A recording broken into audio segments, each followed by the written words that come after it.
نصيحتي لكل واحد بيشوفني، اياك تكون سبب في يوم من الايام في قطع لقمة عيش حد من مكان، او تكون سبب في قطع عيش حد في الشغل ايا كان نوع الشغل ده ايه. بيحكي لي قصة واحد بيقول لي كان في اتنين شغالين في شغل مع بعض، فيهم واحد مسؤول فيهم واحد شغال معاه، وكان دايما في ما بينهم وبين بعضهم مشاكل. والشخص اللي كان مسؤول ده كان دايما يوصل تقارير سلبية عن صاحبه اللي شغال معاه في حب الشغل. كان يصوره وهو بيتكلم في التليفون ويبلغ صاحب الشغل، كان يصوره وهو بيصلي ويبلغ صاحب الشغل. فضل وراه صاحبه لما خلى صاحب الشغل قال له خلاص احنا هنمشيه. خلاص جاب اخره واتشحن من الشخص ده لدرجه ان قال للراجل المسؤول ده خلاص احنا هنمشي الراجل ده، مش عايزينه تاني معانا. وبالفعل بلغوا الشخص التاني ان انت خلاص مالكش معانا مكان. في الشخص ده عرف ان صاحبه اللي كان مسؤول معاه هو السبب في قطع لقمة عيشه من المكان ده.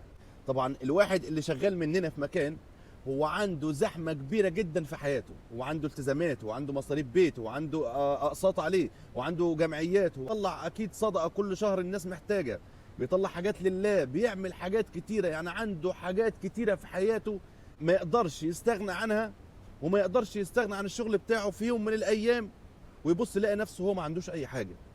لازم الواحد بيبقى محتاج مننا فتره عقبال ما يعرف يرتب حياته.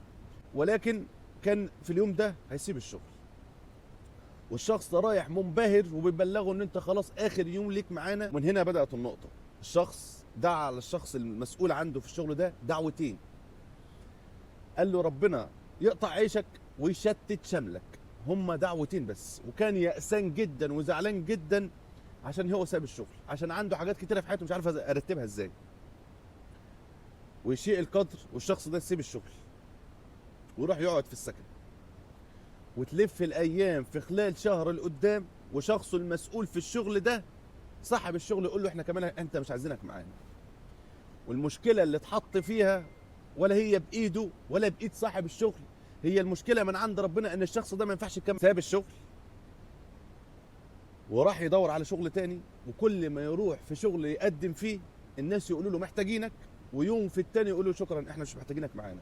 يعني سبحان الله، ربنا بيوصله لحد بدايه الشغل وبعد كده يلاقي نفسه الناس مش محتاجاه معاه في الشغل.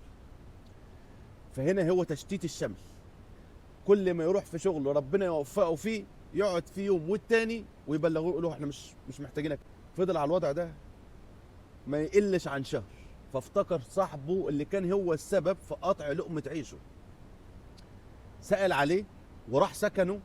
وللأسف في الوقت ده لقى الراجل اللي كان هو السبب في قطع لقمة عيشه ساب السكن بتاعه ومش هيقدر يدفع فلوس السكن، وعايش مع ناس قرايبه عشان خاطر معهوش فلوس يدفع السكن.